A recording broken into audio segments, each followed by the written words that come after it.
ಎಲ್ರಿಗೂ ನಮಸ್ಕಾರ ಸ್ನೇಹಿತರೆ. ಇಂಡಿಯಾ ಬಜೆಟ್ 2024 ಬಗ್ಗೆ ಭಾರತದ ಬಜೆಟ್ 2024ರಲ್ಲಿ ಜುಲೈ 23ರಲ್ಲಿ ಏನು ನಿರ್ಮಲಾ ಸೀತಾರಾಮನ್ ರವರು ಬಿಡುಗಡೆ ಮಾಡಿದ್ರು.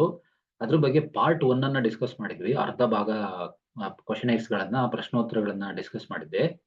ಈಗ ಮತ್ತೆ ಉಳಿದಂತ ಭಾಗವನ್ನ ಈ ವಿಡಿಯೋದಲ್ಲಿ ಸೆಷನ್ ಅಲ್ಲಿ ನೋಡ್ತಾ ಹೋಗೋಣ.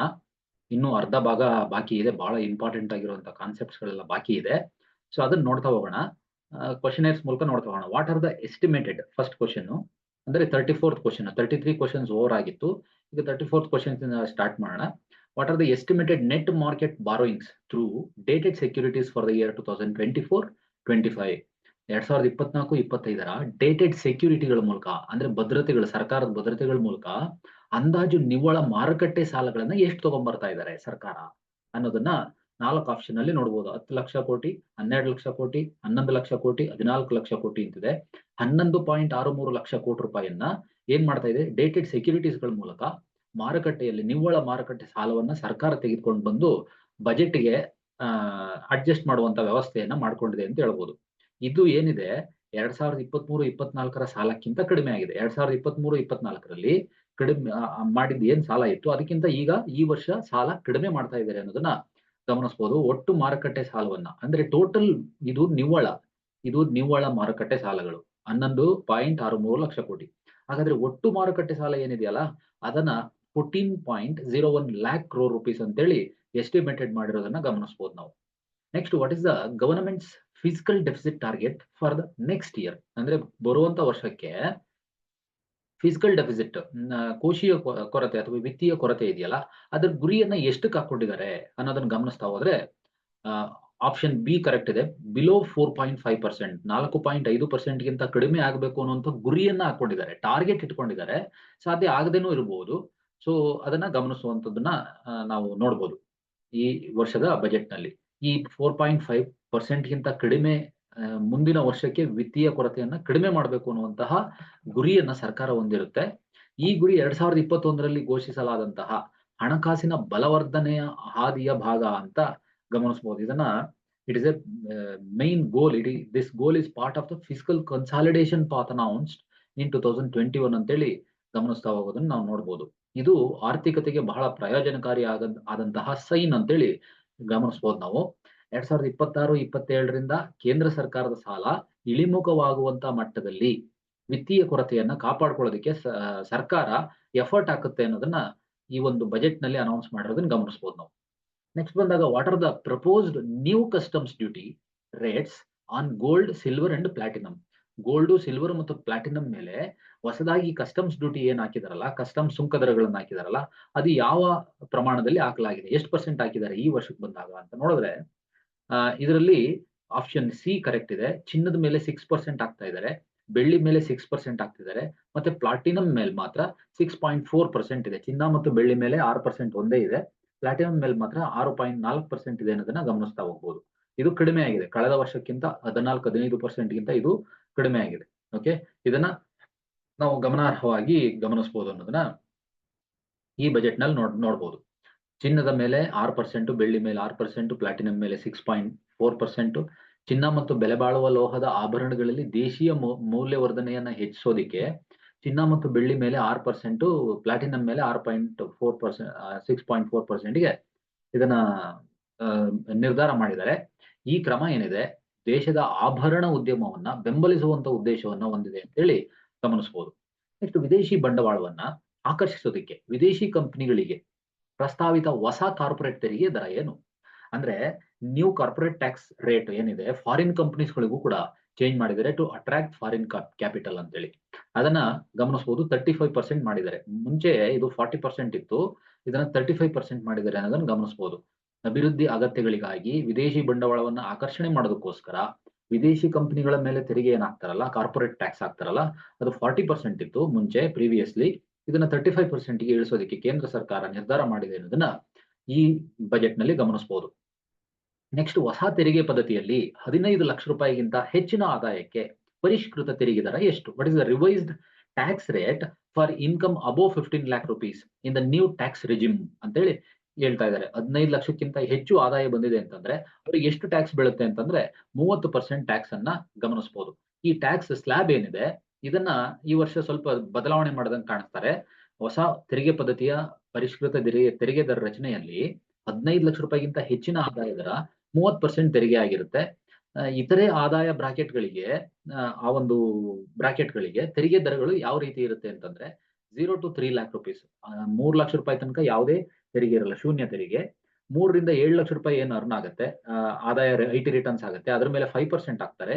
7 ಟು 10 ಲ್ಯಾಕ್ ರೂಪೀಸ್ ಇತ್ತು ಅಂತಂದ್ರೆ ಅದ್ರ ಮೇಲೆ 10% ಹಾಕ್ತಾರೆ. 10 ರಿಂದ 12 ಲಕ್ಷ ರೂಪಾಯಿ ಆಯ್ತು ಅಂತಂದ್ರೆ 15% ಹಾಕ್ತಾರೆ. 12 ರಿಂದ 15 ಲಕ್ಷ ರೂಪಾಯಿ ಆಯ್ತು ಅಂತಂದ್ರೆ 20% ಹಾಕ್ತಾರೆ. 15 ಲಕ್ಷಕ್ಕಿಂತ ಹೆಚ್ಚಿನ ಆದಾಯ ದರ ಇತ್ತು ಅಂದ್ರೆ ಯುನೀಕ್ ಆಗಿ 30% ಟ್ಯಾಕ್ಸ್ ರೇಟ್ ಅನ್ನ ನಾವು ಈ ಒಂದು ಸ್ಲ್ಯಾಬ್‌ನಲ್ಲಿ ಗಮನಿಸಬಹುದಾಗಿರುತ್ತೆ. ನೆಕ್ಸ್ಟ್ 5 ವರ್ಷಗಳಲ್ಲಿ 4.1 ಕೋಟಿ ಯುವಕರಿಗೆ ಉದ್ಯೋಗ, ಕೌಶಲ್ಯ ಮತ್ತು ಇತರೆ ಅವಕಾಶಗಳನ್ನು ಸುಲಭಗೊಳಿಸುವಂತಹ ಗುರಿಯನ್ನು ಹೊಂದಿರುವಂತಹ 5 ಯೋಜನೆಗಳೇನಿದಾವೆ ಕೇಂದ್ರ ಸರ್ಕಾರದ್ದು ಮತ್ತು ಉಪಕ್ರಮಗಳೇನಿದಾವೆ ಅವುಗಳನ್ನ ಒಳಗೊಂಡಿರುವಂತಹ ಪ್ರಧಾನಮಂತ್ರಿಗಳ ಪ್ಯಾಕೇಜ್‌ನ ಒಟ್ಟು ವೆಚ್ಚ ಎಷ್ಟು? 5 ಸ್ಕೀಮ್ಸ್ ಅನ್ನ ಅನೌನ್ಸ್ ಮಾಡ್ತಾ ಇದ್ದಾರೆ. ಉಪಕ್ರಮಗಳು ಅಂತ ಈ ಕಾರ್ಯಕ್ರಮಗಳೇನಿದಾವೆ ಈ 5 ಸ್ಕೀಮ್ಸ್ ಅನ್ನ ಅನೌನ್ಸ್ ಮಾಡ್ತಿದ್ದಾರೆ. ಏನಕ್ಕೋಸ್ಕರ? ನೆಕ್ಸ್ಟ್ 5 ವರ್ಷಗಳಲ್ಲಿ 4 ಕೋಟಿ ಯುವಕರಿಗೆ ಉದ್ಯೋಗ ಬರ್ಬೇಕು, ಮತ್ತೆ ಕೌಶಲ್ಯ ಸಿಗಬೇಕು, ಜೊತೆಗೆ ಇತರೆ ಅವಕಾಶಗಳು ಸೃಷ್ಟಿಯಾಗಬೇಕು, ಅಪಾರ್ಚುನಿಟೀಸ್. ಅದಕ್ಕೋಸ್ಕರ ಎಷ್ಟು ಪ್ಯಾಕೇಜ್ ಅನ್ನ ತೆಗೆದಿಡಲಾಗ್ತಾ ಇದೆ ಅನ್ನೋದನ್ನ ಗಮನಿಸಿದರೆ 2 ಲಕ್ಷ ಕೋಟಿ ರೂಪಾಯಿಯನ್ನ ರಿಸರ್ವ್ ಮಾಡಿ ಈ ಒಂದು ಪ್ಯಾಕೇಜ್‌ಗೆ ಕೊಡಲಾಗಿದೆ ಅನ್ನೋದನ್ನ ಗಮನಿಸಬಹುದು. ಪ್ರಧಾನ ಮಂತ್ರಿಯವರ ಪ್ಯಾಕೇಜ್ ಅಂತ ಇದೊಂದು ಪಿಎಂಸ್ ಪ್ಯಾಕೇಜ್ ಅಂತಾನೆ ಅನೌನ್ಸ್ ಮಾಡಿದ್ದಾರೆ ಬಜೆಟ್‌ನಲ್ಲಿ. ಪಿಎಂಸ್ ಪ್ಯಾಕೇಜ್ ಅಂತೇಳಿ, ಪಿಎಂಸ್ ಪ್ಯಾಕೇಜ್ ಫಾರ್ 5 ಸ್ಕೀಮ್ಸ್ ಅಂತೇಳಿ ಅನೌನ್ಸ್ ಮಾಡಿದ್ದಾರೆ. ಈ ಪ್ಯಾಕೇಜ್ ಏನಿದೆ ಇದು 5 ವರ್ಷಗಳ ಅವಧಿಯಲ್ಲಿ 4.1 ಕೋಟಿ ಯುವಕರಿಗೆ ಉದ್ಯೋಗನೂ ಕೊಡಬೇಕು, ಕೌಶಲ್ಯನೂ ಕೊಡಬೇಕು, ಮತ್ತೆ ಅಪಾರ್ಚುನಿಟಿ ಸೃಷ್ಟಿ ಮಾಡಬೇಕು ಅನ್ನುವಂಥ ಉದ್ದೇಶದಿಂದ 5 ವರ್ಷದಲ್ಲಿ ಸೃಷ್ಟಿ ಮಾಡಬೇಕು ಅನ್ನೋ ಉದ್ದೇಶದಿಂದ ಈ ಒಂದು ಯೋಜನೆಯನ್ನ ಜಾರಿ ತರಲಾಗಿದೆ ಅನ್ನೋದನ್ನ ಗಮನಿಸಬಹುದು. ಹಾಗಾದ್ರೆ ಈ ಬಜೆಟ್‌ನಲ್ಲಿ ಕೊಟ್ಟಂತ ಪ್ರಯಾರಿಟಿಗಳೇನು? ಆದ್ಯತೆಗಳೇನು ಅಂತಂದ್ರೆ ಹಣಕಾಸು ಸಚಿವರು ಮಾತನಾಡಬೇಕಾದ್ರೆ ನೆಕ್ಸ್ಟ್ ವಿಕಸಿತ್ ಭಾರತ್ ಆಗ್ಬೇಕು ಅಂದ್ರೆ ಡೆವಲಪ್ಡ್ ಇಂಡಿಯಾ ಆಗ್ಬೇಕು 2047ಗೆ ಅನ್ನುವಂತಹ ಟಾರ್ಗೆಟ್ ಗುರಿಯನ್ನ ಏನ್ ಇಟ್ಕೊಂಡಿದ್ದಾರೆ ಆ ರೀತಿಯ ಗುರಿಯನ್ನ ಸಾಧಿಸೋದಿಕ್ಕೆ ಈ ಕೆಳಗಿನ 9 ಆದ್ಯತಾ ವಲಯಗಳ ಮೇಲೆ ನಾವು ಕನ್ಸಿಡರ್ ಮಾಡಿ ಅವುಗಳ ಮೇಲೆ ಕಾನ್ಸಂಟ್ರೇಟ್ ಮಾಡ್ತಿದೀವಿ ಅನ್ನೋದನ್ನ ಗಮನಿಸ್ತಾರೆ. ಅಂದ್ರೆ ಇಡೀ ಬಜೆಟ್ 9 ವಲಯದ ಮೇಲೆ ಕಾನ್ಸಂಟ್ರೇಟ್ ಮಾಡುತ್ತೆ ಅಂತೇಳಿ ಬಜೆಟ್ ಪ್ರಯಾರಿಟಿಗಳನ್ನ ಘೋಷಣೆ ಮಾಡ್ತಾರೆ. ಆ ಪ್ರಯಾರಿಟಿಗಳು ಯಾವುದು ಅಂತಂದ್ರೆ ಒಂದೊಂದೇ ನೋಡಿದಾಗ ಕೃಷಿಯಲ್ಲಿ ಉತ್ಪಾದಕತೆ ಮತ್ತು ಸ್ಥಿತಿಸ್ಥಾಪಕತ್ವವನ್ನ ಕಾಪಾಡಬೇಕು ಅನ್ನೋ ಒಂದು ಪ್ರೊಡಕ್ಟಿವಿಟಿ ಚೆನ್ನಾಗಿರಬೇಕು. ಜೊತೆಗೆ ಸ್ಥಿತಿಸ್ಥಾಪಕತ್ವ ಅಂದ್ರೆ ಏರುಪೇರು ಆಗ್ಬಾರ್ದು, ಒಂದೇ ಸರಿಸಮನಾಗಿ ಹೋಗ್ತಾ ಇರಬೇಕು. ಆ ಒಂದ್ಸರಿ ಹೆಚ್ಚ ಆದಾಯ ಬಂದ್ಬಿಟ್ಟು ಇನ್ನೊಂದ್ಸರಿ ಪೂರ್ತಿ ಕಂಪ್ಲೀಟ್ ಆಗಿ ನೆಗೆಟಿವ್ ಆಗ್ಬಿಡೋದು, ಈ ರೀತಿ ಆಗ್ಬಾರ್ದು. ಆದ್ರಿಂದ ಇದು ಸಸ್ಟೈನಬಲ್ ಆಗಿ ಮೇಂಟೈನ್ ಆಗ್ತಾ ಹೋಗ್ಬೇಕು. ಸ್ಥಿತಿಸ್ಥಾಪಕತ್ವ ಎಲಾಸ್ಟಿಕ್ ಇರಬೇಕು, ಒಂದೇ ಒಂದು ಸಮನಾಗಿರ್ಬೇಕು ಅನ್ನುವಂತ ಉದ್ದೇಶವನ್ನ ಒಂದು ಪ್ರಯಾರಿಟಿ ಕೊಟ್ಟಿದ್ದಾರೆ. ಎರಡನೇದು ಉದ್ಯೋಗ ಮತ್ತು ಕೌಶಲ್ಯ, ಅದಕ್ಕೆ ಗಮನ ಕೊಟ್ಟಿದ್ದಾರೆ. ನೆಕ್ಸ್ಟ್ ಬಂದಾಗ ಅಂತರ್ಗತ ಮಾನವ ಸಂಪನ್ಮೂಲ ಅಭಿವೃದ್ಧಿ, inclusive human resource development and social justice, ಸಾಮಾಜಿಕ ನ್ಯಾಯ ಕೊಡಬೇಕು ಅನ್ನುವಂತ ಉದ್ದೇಶ. ಜೊತೆಗೆ ಉತ್ಪಾದನೆ ಮತ್ತು ಸೇವೆಗಳ ಮೇಲೆ ಗಮನ ಇಟ್ಟಿದ್ದಾರೆ. ಅದೇ ರೀತಿ ನಗರಾಭಿವೃದ್ಧಿ, ಅರ್ಬನ್ ಡೆವಲಪ್ಮೆಂಟ್, ಇಂಧನ ಭದ್ರತೆ, ಎನರ್ಜಿ ಸೆಕ್ಯೂರಿಟಿ, ಮೂಲಸೌಕರ್ಯ, ನಾವೀನ್ಯತೆ, ಸಂಶೋಧನೆ ಮತ್ತು ಅಭಿವೃದ್ಧಿ ಬಗ್ಗೆ, ಅದೇ ರೀತಿ ಮುಂದಿನ ಪೀಳಿಗೆಯ ಸುಧಾರಣೆಗಳ ಬಗ್ಗೆ, ನೆಕ್ಸ್ಟ್ ಜನರೇಷನ್ ರಿಫಾರ್ಮ್ಸ್ ಗಳು ಏನಾಗಬೇಕು ಅಂತ ಈ 9 ವಲಯಗಳ ಮೇಲೆ ಪ್ರಯಾರಿಟಿಯನ್ನ ಕೊಟ್ಟು ಈ ಬಜೆಟ್ ನಲ್ಲಿ ಅನೌನ್ಸ್ ಮಾಡಿದ್ದಾರೆ ಅನ್ನೋದನ್ನ ನೋಡಬಹುದು. ಈ ಬಜೆಟ್ ಏನ್ ಹೇಳುತ್ತೆ ಆ ಪ್ರಯಾರಿಟಿಗಳಲ್ಲಿ ಪ್ರೊಡಕ್ಟಿವಿಟಿ ಅಂಡ್ ರಿಸೈಲೆನ್ಸ್ ಇನ್ ಅಗ್ರಿಕಲ್ಚರ್, ಕೃಷಿಯಲ್ಲಿ ನಾವೀನ್ಯತೆ ಬರಬೇಕು, ಕೃಷಿಯಲ್ಲಿ ಒಂದು ಸ್ಥಿತಿಸ್ಥಾಪಕತ್ವ ಕಾಪಾಡಬೇಕು ಅನ್ನುವಂತ ಉದ್ದೇಶದಿಂದ ಏನ್ ಮಾಡಿದ್ದಾರೆ 1.52 ಲಕ್ಷ ಕೋಟಿ ರೂಪಾಯಿಯನ್ನ ಕೃಷಿಗೆ ಅಲಾಟ್ ಮಾಡಿದ್ದಾರೆ. 1.52 ಲಕ್ಷ ಕೋಟಿ ರೂಪಾಯಿ ಅಂತೇಳಿ ನಾವ್ ಇದನ್ನ ಗಮನಿಸಬಹುದಾಗಿರುತ್ತೆ. ಬಹಳ ಇಂಪಾರ್ಟೆಂಟ್ ಆಗಿರುವಂತಹ concept. New 109 high yielding and climate resilient varieties of 32 field and horticulture crops to be released. ಅಂದ್ರೆ 109 ಹೈ ಯೀಲ್ಡಿಂಗ್ ವೆರೈಟಿ ಇರುವಂತಹ ಹಾರ್ಟಿಕಲ್ಚರ್ ಕ್ರಾಪ್ಸ್ ಅನ್ನ ಇಂಟ್ರೊಡ್ಯೂಸ್ ಮಾಡುವಂತ ಗುರಿಯನ್ನ ಹೊಂದಿದೆ ಅಂತ ಹೇಳ್ಬೋದು. ಅದೇ ರೀತಿ 1 ಕೋಟಿ ಫಾರ್ಮರ್ಸ್ ಗಳಿಗೆ ಸರ್ಟಿಫಿಕೇಶನ್ ಮತ್ತೆ ಬ್ರ್ಯಾಂಡಿಂಗ್ ಕೊಡೋದು ನ್ಯಾಚುರಲ್ ಫಾರ್ಮಿಂಗಿಗೋಸ್ಕರ, ಈ ಒಂದು ಉದ್ದೇಶಗಳನ್ನ ಈ ಬಜೆಟ್ ನಲ್ಲಿ ನೋಡಬಹುದಾಗಿರುತ್ತೆ. ಅದೇ ರೀತಿ ಡಿಜಿಟಲ್ ಪಬ್ಲಿಕ್ ಇನ್ಫ್ರಾಸ್ಟ್ರಕ್ಚರ್ಸ್ ಅನ್ನು ಕೂಡ ಈ ಒಂದು ಅಗ್ರಿಕಲ್ಚರ್ ಗೆ ಕನೆಕ್ಟ್ ಮಾಡೋದ್ರ ಮೂಲಕ ಖಾರಿಫ್ ಕ್ರಾಪ್ ಗಳನ್ನ ಸರ್ವೆ ಮಾಡುವಂತಹ ಒಂದು ವ್ಯವಸ್ಥೆಯನ್ನ ತೆಗೆದುಕೊಂಡು ಬಂದಾಗ ಬಹುಬೇಗ ಚಟುವಟಿಕೆಗಳು, ಕೃಷಿಯಲ್ಲಿನ ಪೂರಕ ಚಟುವಟಿಕೆಗಳು ಬಹಳ ವೇಗವಾಗಿ ನಡೀತವೆ ಅನ್ನೋದನ್ನ ಗಮನಿಸಬಹುದಾಗಿರುತ್ತೆ. ಅದೇ ರೀತಿ ಜನಸಮರ್ಥ ಬೇಸ್ಡ್ ಕಿಸಾನ್ ಕ್ರೆಡಿಟ್ ಕಾರ್ಡ್ ಗಳನ್ನ ಇಶ್ಯೂ ಮಾಡುವಂಥದ್ದು, ಕಿಸಾನ್ ಕ್ರೆಡಿಟ್ ಕಾರ್ಡ್ ಗಳನ್ನು ಕೂಡ ತ್ವರಿತಗತಿಯಲ್ಲಿ ಇಶ್ಯೂ ಮಾಡಬೇಕು ಅನ್ನುವಂತಹ ಗುರಿಯನ್ನ ಹೊಂದಿದ್ದಾರೆ ಅನ್ನೋದನ್ನ ಗಮನಿಸಬಹುದು. ನೆಕ್ಸ್ಟ್ ಬಂದಾಗ ಎಂಪ್ಲಾಯ್ಮೆಂಟ್ಸ್ ಅಂಡ್ ಸ್ಕಿಲ್ಲಿಂಗ್ ಬಂದಾಗ, ಉದ್ಯೋಗ ಮತ್ತು ಕೌಶಲ್ಯಕ್ಕೆ ಬಂದಾಗ ಇದರಲ್ಲಿ ನಾ ಹೇಳಿದೆ scheme A, scheme B, scheme C ಅಂತ ಇದೆ. ಸ್ಕೀಮ್ ಎ ನಲ್ಲಿ ಫಸ್ಟ್ ಟೈಮರ್ಸ್ ಯಾರು ಎಂಪ್ಲಾಯ್ಸ್ ಇರ್ತಾರೆ ಅವರಿಗೆ ಸಹಾಯ ಮಾಡುವಂಥದ್ದು. ಇದನ್ನ ಹಿಂದೆ ಒಂದ್ಸರಿ ಕ್ವಶನ್ ಅಲ್ಲಿ ನೋಡಿದೀವಿ. ಸ್ಕೀಮ್ ಬಿ ಏನಿದೆ, ಜಾಬ್ ಕ್ರಿಯೇಷನ್ ಮಾಡೋರಿಗೆ, ಮ್ಯಾನುಫ್ಯಾಕ್ಚರಿಂಗ್ ಸೆಕ್ಟರ್ ನಲ್ಲಿ ಜಾಬ್ ಕ್ರಿಯೇಷನ್ ಮಾಡೋರಿಗೆ ಸಹಾಯ ಆಗ್ಬೇಕು ಅನ್ನುವಂಥ ಉದ್ದೇಶ. ಸ್ಕೀಮ್ ಸಿ ಏನಿದೆ, ಇದು ಎಂಪ್ಲಾಯರ್ಸ್ ಗಳಿಗೆ, ಯಾರು ಉದ್ಯೋಗಿಗಳನ್ನ ತೆಗೆದುಕೊಳ್ತಾರೆ ಅವರಿಗೆ ಒಂದು ₹3,000 ಪರ್ ಮಂತ್ ಫಾರ್ 2 ಇಯರ್ಸ್ ಏನ್ ಮಾಡ್ತಾ ಇದ್ದಾರೆ, EPFO ಕಾಂಟ್ರಿಬ್ಯೂಷನ್ ಏನ್ ಕೊಡ್ತಾರಲ್ಲ ಎಂಪ್ಲಾಯರ್ಸ್ ಗಳು, ಅದಕ್ಕೆ ರೀಇಂಬರ್ಸ್ಮೆಂಟ್ ಮಾಡುವಂತ ವ್ಯವಸ್ಥೆಯನ್ನ ಸ್ಕೀಮ್ ಸಿ ನಲ್ಲಿ ತೆಗೆದುಕೊಂಡು ಬರಲಾಗಿದೆ. ಈ ಮೂಲಕ ಉದ್ಯೋಗ ಸೃಷ್ಟಿಗೆ ಬಹುಬೇಗ ಅವಕಾಶಗಳಾಗಲಿ ಅನ್ನುವಂಥ ಉದ್ದೇಶವನ್ನ ಈ ಒಂದು ಯೋಜನೆಯಲ್ಲಿ ತೆಗೆದುಕೊಳ್ಳಲಾಗಿದೆ ಅನ್ನೋದನ್ನ ಗಮನಿಸಬಹುದು. ಅದೇ ರೀತಿ skilling programme and upgradation of industrial training institutes ಅಂತ ಬಂದಾಗ 1,000 ಟ್ರೈನಿಂಗ್ ಇನ್ಸ್ಟಿಟ್ಯೂಟ್ಸ್ ಗಳನ್ನ ಗುರುತಿಸಬೇಕು. ಈ ಮೂಲಕ ತರಬೇತಿಯನ್ನ ಯುವಕರಿಗೆ ಕೊಡಬೇಕು ಅನ್ನುವಂತಹ ಉದ್ದೇಶವನ್ನ ಹೊಂದಲಾಗಿದೆ ಅನ್ನೋದನ್ನು ಗಮನಿಸಬಹುದು. Next inclusive human resource development and social justice ಅಂತ. ಸೋಷಿಯಲ್ ಜಸ್ಟಿಸ್ ಮತ್ತೆ ಮಾನವ ಸಂಪನ್ಮೂಲ ಅಭಿವೃದ್ಧಿಗೋಸ್ಕರ ಏನ್ ಮಾಡ್ತಾ ಇದ್ದಾರೆ ಅಂದ್ರೆ, ಒಂದು 3 ಲಕ್ಷ ಕೋಟಿ ರೂಪಾಯಿಯನ್ನ ಒಂದು ಸ್ಕೀಮ್ಸ್ ಗಳಿಗೋಸ್ಕರ ಕೇವಲ ಮಹಿಳೆಯರಿಗೆ ಮತ್ತು ಹುಡುಗಿಯರಿಗೋಸ್ಕರ, ವಿಮೆನ್ ಅಂಡ್ ಗರ್ಲ್ಸ್ ಗೋಸ್ಕರ ಅವ್ರಿಗೆ ಬೆನಿಫಿಟ್ ಆಗಲಿ ಅನ್ನೋ ಉದ್ದೇಶಕ್ಕೋಸ್ಕರ 3 ಲಕ್ಷ ಕೋಟಿ ರೂಪಾಯಿ ಪ್ಯಾಕೇಜ್ ಅನ್ನ ಆ ಒಂದು ಯೋಜನೆಗಳಿಗೋಸ್ಕರ ತೆಗೆದಿಟ್ಟಿರೋದನ್ನ ಈ ಬಜೆಟ್ ನಲ್ಲಿ ಗಮನಿಸಬಹುದು ನಾವು. More than 100 branch of India post payment bank to be set up in north eastern region. ಇದನ್ನ ಕಳೆದಂತ ಕ್ವಶನ್ ನಲ್ಲೂ ಕೂಡ ನಾವು ಗಮನಿಸಿದ್ವಿ. ಅದೇ ರೀತಿ ಪೋಲಾವರಂ ಇರಿಗೇಷನ್ ಪ್ರಾಜೆಕ್ಟ್ ಏನಿದೆ, ಇದನ್ನು ಕೂಡ ಗಮನಿಸ್ತಾ ಇದ್ದಾರೆ ಈಸ್ಟರ್ನ್ ರೀಜನ್ ನಲ್ಲಿ ಅನ್ನೋದನ್ನು ಗಮನಿಸಿದ್ವಿ. ನಾವು ಕಳೆದ ಪ್ರಶ್ನೆಗಳಲ್ಲಿ ಅವನ್ನ ನೋಡ್ಕೊಂಡು ಬಂದಿದೀವಿ. ಸೊ ನೆಕ್ಸ್ಟ್ ಬಂದಾಗ ಪ್ರಧಾನ ಮಂತ್ರಿ ಸ್ವಾನಿಧಿ ಯೋಜನೆಯ ಯಶಸ್ಸಿನ ಮೇಲೆ ನಿರ್ಮಿಸಲು ಯಾವ ಹೊಸ ಉಪಕ್ರಮವನ್ನ ಕಲ್ಪಿಸಲಾಗಿದೆ? What new initiative is being envision to build on the success of PM Svanidhi scheme? ಏನ್ ಮಾಡ್ತಾ ಇದ್ದಾರೆ? PM ಸ್ವಾನಿಧಿ ಸ್ಕೀಮ್ ಅನ್ನೋದು ಯಶಸ್ವಿಯಾಗಿ ಮುಂದುವರಿತಾ ಇದೆ. ಈ ಮುಂದುವರೆದ್ರ ಭಾಗವಾಗಿ ಈ ಯೋಜನೆ ಅಡಿಯಲ್ಲಿ ಏನ್ ಮಾಡ್ಲಿಕ್ಕೆ ಹೊರಟಿದ್ದಾರೆ ಅಂತಂದ್ರೆ, ಪ್ರತಿ ವರ್ಷ ಸಾಪ್ತಾಹಿಕ ಹಾಟ್ಸ್ ಅಥವಾ ಬೀದಿ ಆಹಾರ ಕೇಂದ್ರಗಳ ಅಭಿವೃದ್ಧಿ ಮಾಡಬೇಕು ಅನ್ನುವಂಥ ಗುರಿಯನ್ನ ಹೊಂದಿದ್ದಾರೆ. ಆಪ್ಷನ್ ಸಿ ಕರೆಕ್ಟ್ ಇರುತ್ತೆ. ಅಂದ್ರೆ ಬೀದಿ ಬದಿ ವ್ಯಾಪಾರಿಗಳು, ಫುಡ್ ಕೋರ್ಟ್ ಗಳಂತ ಏನಿರ್ತಾವಲ್ಲ ಸಿಟಿ ಭಾಗಗಳಲ್ಲಿ, ಆ ಬೀದಿ ಬದಿ ವ್ಯಾಪಾರಿಗಳಿಗೆ ಸಾಲ ಕೊಡೋದ್ರ ಮೂಲಕ ಅವರಿಗೆ ಆರ್ಥಿಕವಾಗಿ ಅನುವು ಮಾಡಿಕೊಡೋದಕ್ಕೋಸ್ಕರ ಈ ಒಂದು ವ್ಯವಸ್ಥೆಯನ್ನ ತೆಗೆದುಕೊಂಡು ಬರಲಾಗಿದೆ. ಈ ಒಂದು ಯೋಜನೆಯ ಅಡಿಯಲ್ಲಿ ಅವರಿಗೆ ಸಹಾಯ ಮಾಡುವಂತಹ ಗುರಿಯನ್ನ ಹೊಂದಲಾಗಿದೆ ಅನ್ನೋದನ್ನ ಗಮನಿಸಬಹುದು.